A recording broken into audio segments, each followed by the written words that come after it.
saudara-saudari yang terkasih di dalam Tuhan kita Yesus Kristus, kita bersama pada saat ini akan membaca dan merenungkan firman Tuhan. Pembacaan firman Tuhan pada saat ini terambil dari Roma 6 ayat yang ke-12 sampai dengan ayat yang ke-23. Namun sebelum kita bersama membaca dan merenungkannya, marilah kita memohon pertolongan Roh Kudus. Kita satu di dalam doa. Mari berdoa. Bapa yang bertata di dalam kerajaan surga yang maha mulia, terima kasih Tuhan untuk kesempatan yang telah Tuhan berikan bagi kami.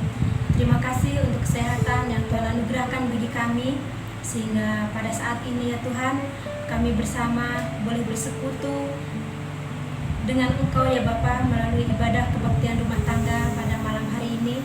Meskipun kami melaksanakannya di rumah kami masing-masing, namun kami yakin dan percaya bahwa Tuhan senantiasa ada bersama kami. Bapa di surga, di dalam ibadah kami pada saat ini, kami bersama hendak membaca dan merenungkan firman-Mu. Bimbing kami, urapi kami ya Bapa, agar firman yang Engkau tanam dalam hati kami ini boleh senantiasa dapat kami lakukan di dalam kehidupan kami hari lepas hari. Bapa di surga, ampunkan kami ya Tuhan dari segala dosa kami. Doa ini kami alaskan di dalam nama Tuhan Yesus Kristus, Tuhan dan Juru Selamat kami yang hidup. Amin.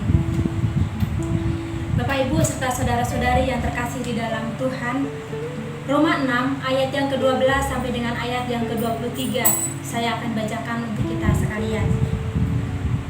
Sebab itu hendaklah dosa jangan berkuasa lagi di dalam tubuhmu yang fana, supaya kamu jangan lagi menuruti keinginannya.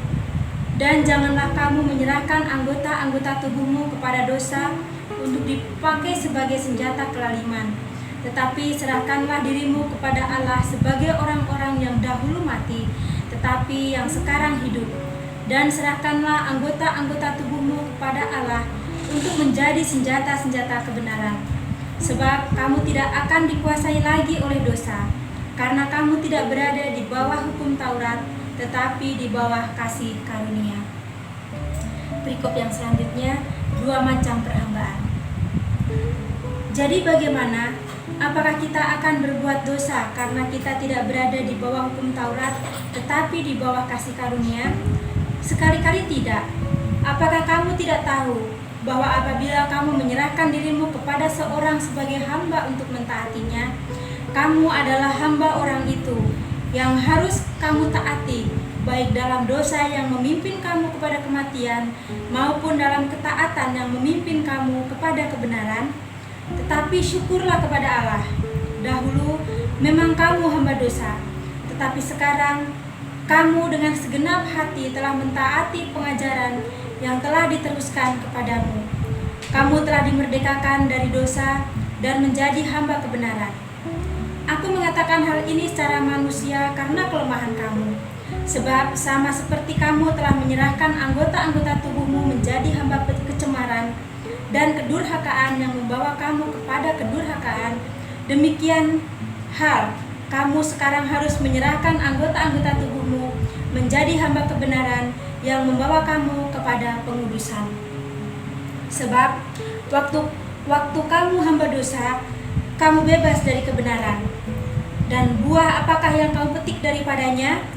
Semuanya itu menyebabkan kamu merasa malu sekarang, karena kesudahan semuanya itu ialah kematian. Tetapi sekarang setelah kamu dimerdekakan dari dosa dan setelah kamu menjadi hamba Allah, kamu beroleh buah yang membawa kamu kepada pengudusan, dan sebagai kesudahannya ialah hidup yang kekal. Sebab upah dosa ialah maut, tetapi karunia Allah ialah hidup yang kekal dalam Kristus Yesus Tuhan kita.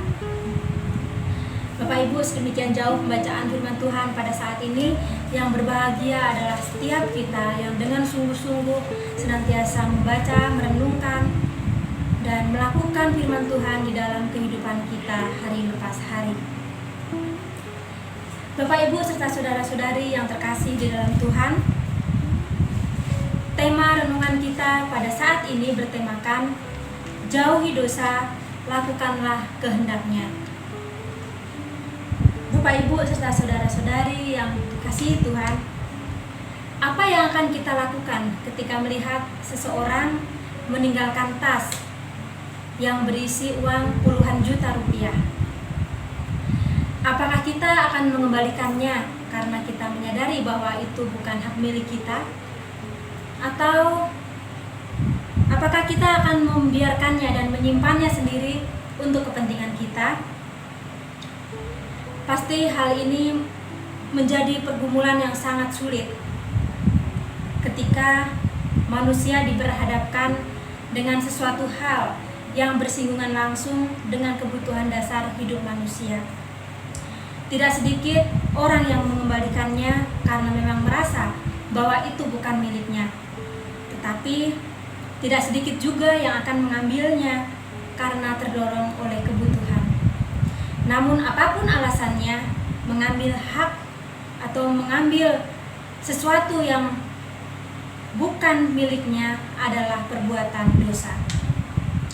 Bapak Ibu serta saudara-saudari yang terkasih di dalam Tuhan, bacaan kita saat ini merupakan nasihat yang diberikan oleh Rasul Paulus kepada jemaat di Roma yang saat itu sedang menghadapi berbagai-bagai pergumulan. Rasul Paulus merasa perlu mengingatkan jemaat di Roma bahwa sebagai pengikut Kristus memiliki konsekuensi yang harus dipikul. Menjadi pengikut Kristus berarti mengimani bahwa pengorbanan Kristus di kayu salib menjadi tanda bahwa seluruh umat manusia sudah terbebas dari dosa. Upah dosa adalah maut. Dan apabila dosa telah dikalahkan, maka kita semua terlepas dari jerat maut. Namun permasalahan yang terjadi pada saat itu di jemaat di Roma adalah jemaat di Roma kembali kepada kehidupan dan gaya hidup yang lama yang penuh dengan dosa. Rasul Paulus menegaskan bahwa kepada jemaat di Roma bahwa ketika manusia lebih memilih dosa sebagai pegangan, maka yang diterima adalah kematian. Ketika hidup manusia berada dalam kungkungan dosa, maka pastilah kebenaran itu jauh dari kehidupan manusia. Dan jika kebenaran tidak berada di pihak manusia, maka kehidupan kekal juga tidak terdapat di dalamnya. Bapak Ibu serta saudara-saudari yang terkasih di dalam Tuhan, manusia akan kembali kepada maut dan jauh dari kehidupan kekal bersama Yesus di surga apabila manusia tidak hidup dalam kebenaran dan sesuai dengan kehendak Tuhan. Pembacaan Alkitab pada malam hari ini merupakan kelanjutan dari pembacaan Alkitab dalam ibadah rumah tangga pekan yang lalu. Bahwa keselamatan yang dianugerahkan oleh Allah adalah sebuah anugerah yang secara cuma-cuma diberikan oleh Allah kepada umat manusia. Semua atas inisiatif Allah dan bukan usaha manusia. Sehingga melalui pengorbanan Yesus di kayu salib, kita semua beroleh selamat. Lantas apakah dengan keselamatan yang sudah kita terima, dengan keselamatan yang sudah dianugerahkan oleh Allah secara cuma-cuma kepada manusia, kita semua boleh berlaku apa saja, boleh melakukan apa saja, termasuk melakukan apa yang tidak sesuai dengan kehendak Allah? Tentu jawabannya adalah tidak. Ada tanggung jawab yang harus kita emban dalam menjalani kehidupan kita di tengah-tengah dunia yang penuh dengan kedagingan dan juga penuh dengan dosa.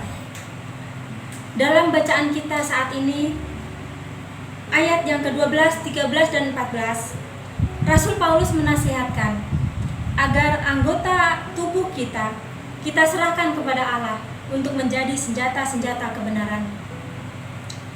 Hidup menjadi hamba kebenaran dan meninggalkan dosa, inilah sesungguhnya yang menjadi tugas dan tanggung jawab kita yang harus kita lakukan di tengah-tengah kehidupan kita saat ini. menjauhi dosa dan melakukan kehendak Allah dapat kita ibaratkan seperti orang yang sedang berdiet yang menjauhi berbagai-bagai pantangan.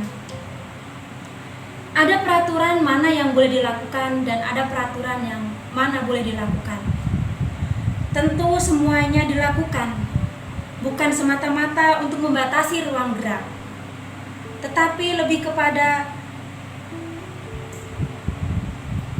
membuat manusia tetap melakukan kehendak Allah atau hidup dalam kebenaran, agar manusia terbebas dari maut.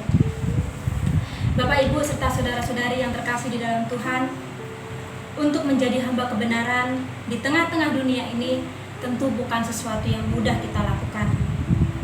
Berbagai godaan datang menghampiri karena sifat kedagingan yang ada pada diri manusia. Godaan-godaan yang datang seringkali melalui berbagai hal yang menyenangkan dan menyukakan hati, sehingga manusia tidak menyadarinya bahwa yang dilakukannya tidak berkenan di hadapan Allah. Bapak, Ibu, serta saudara-saudari yang terkasih di dalam Tuhan, lantas bagaimana agar kita dapat hidup dalam kebenaran dan menjauhi dosa? Tentu ada upaya-upaya yang harus kita lakukan agar kita dapat melakukan kebenaran dan menjauhi dosa. Cara paling sederhana yang dapat kita lakukan agar kita dapat melakukannya adalah dengan selalu melibatkan Allah dalam berbagai keputusan yang kita ambil dalam kehidupan kita sehari-hari. Tindakan kita untuk selalu melibatkan dan menyertakan Allah berarti membuka ruang komunikasi dengan Allah, agar Allah mengarahkan kita, agar Allah senantiasa menuntun kita untuk tetap bertindak sesuai dengan apa yang Allah inginkan dan bukan dengan apa yang kita inginkan. Bapak, Ibu, serta saudara-saudari yang terkasih di dalam Tuhan, belajar untuk mencari, menemukan, dan melibatkan Allah dalam setiap keputusan yang kita ambil harus dengan terus-menerus kita upayakan. Dengan demikian, setiap tindakan yang kita ambil merupakan cermin dan gambaran siapa diri kita sesungguhnya, bahwa kita adalah milik kepunyaan Allah sendiri. Bapak, Ibu, serta saudara-saudari yang terkasih di dalam Tuhan, ketika kita telah menyerahkan anggota tubuh kita untuk menjadi senjata-senjata kebenaran, maka semua anggota tubuh kita, termasuk hati dan pikiran kita sekalipun, kita pakai untuk kemuliaan nama Tuhan. Marilah kita sebagai umat pilihan Tuhan yang telah dikaruniai keselamatan, terus-menerus belajar dan mengupayakan hidup dalam kebenaran dan menjauhi dosa, meskipun dunia dengan berbagai-bagai kemewahan dan kesenangannya menawarkan berbagai-bagai hal yang seringkali menggoda kehidupan kita. Marilah kita mengambil keputusan dan senantiasa memohon bimbingan penyertaan Roh Kudus yang akan membawa kita kepada kehidupan kekal bersama Yesus di surga. Amin.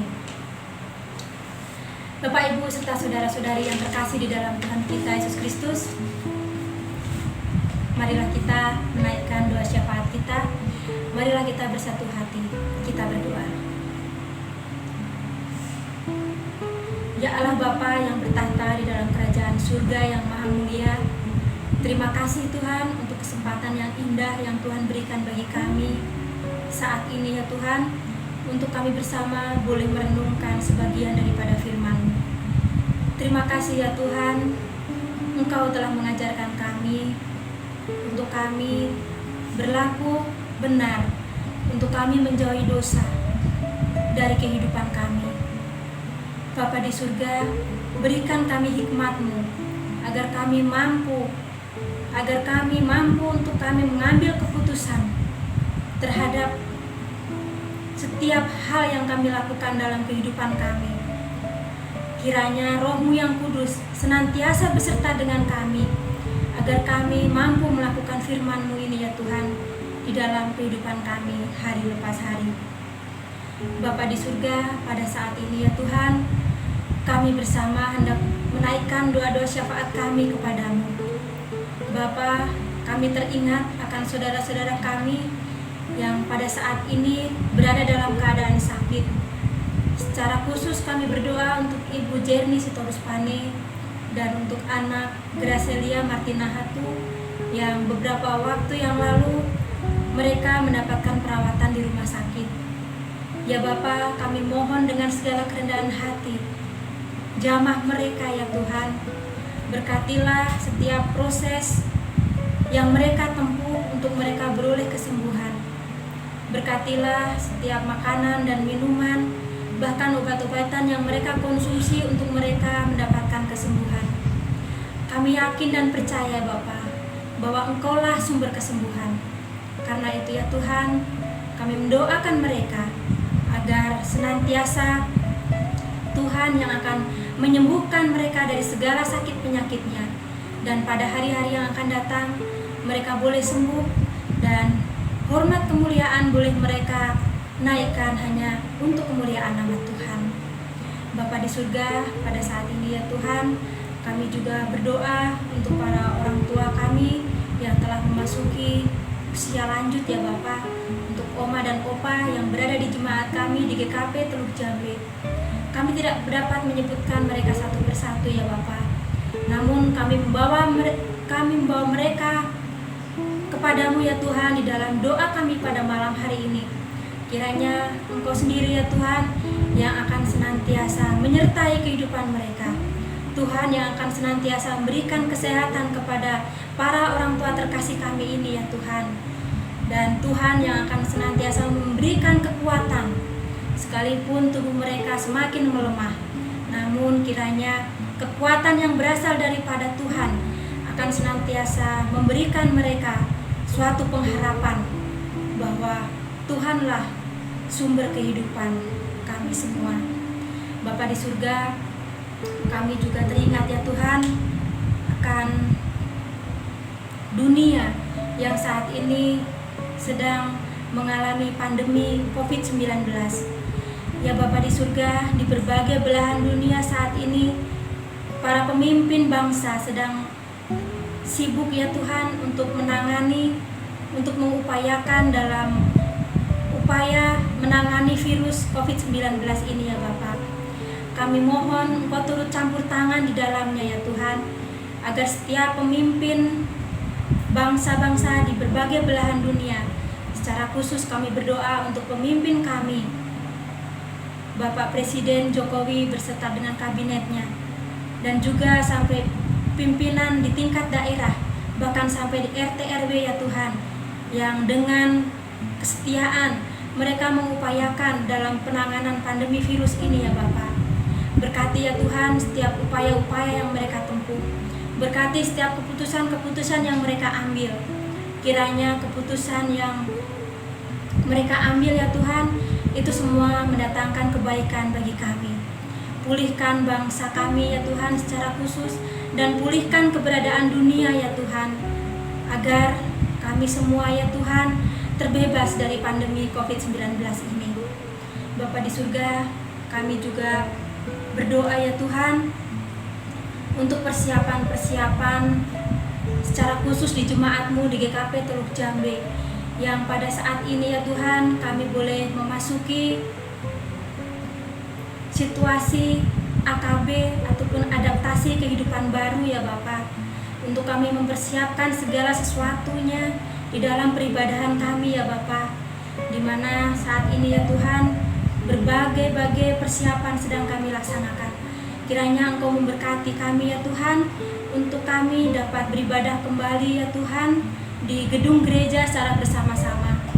Berkati ya Tuhan untuk usaha-usaha yang boleh kami lakukan ya Tuhan, sosialisasi yang kami sampaikan kepada jemaat ya Tuhan, agar kami boleh memasuki peribadahan ya Tuhan secara bersama-sama, Dan kiranya kami boleh dengan bersukacita memuliakan nama-Mu ya Tuhan di gedung gereja kami. Bapa di surga, masih banyak ya Tuhan doa yang hendak kami naikkan kepadamu. Namun inilah yang dapat terungkap melalui mulut dan bibir hamba-Mu ya Tuhan. Kiranya Engkau sendiri ya Bapa yang akan menyempurnakan doa kami ini. Dan doa yang jauh daripada sempurna ini ya Tuhan, kami alaskan di dalam nama Tuhan Yesus Kristus. Di dalam nama itu pula kami hendak berdoa sebagaimana yang Tuhan Yesus ajarkan kepada kami demikian. Bapa kami yang di surga, dikuduskanlah nama-Mu. Datanglah kerajaan-Mu, jadilah kehendak-Mu di bumi seperti di surga. Berikanlah kepada kami pada hari ini makanan kami yang secukupnya. Dan ampunilah kami akan kesalahan kami, seperti kami juga mengampuni orang yang bersalah kepada kami. Dan janganlah membawa kami ke dalam pencobaan, tetapi lepaskanlah kami daripada yang jahat. Sebab Engkaulah yang punya kerajaan dan kuasa dan kemuliaan sampai selama-lamanya. Amin.